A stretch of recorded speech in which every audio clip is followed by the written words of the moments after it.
দেখেন আপনাদের একটা জিনিস দেখাই। এটা হচ্ছে আজকে 16ই ডিসেম্বর,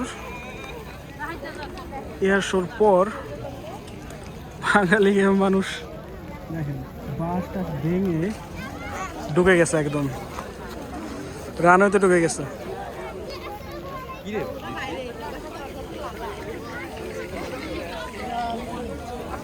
অনেকে এদিক দিয়ে যাচ্ছে, অনেকে আবার বাস টাস ভেঙে এদিক দিয়ে রানওয়েতে চলে গেছে।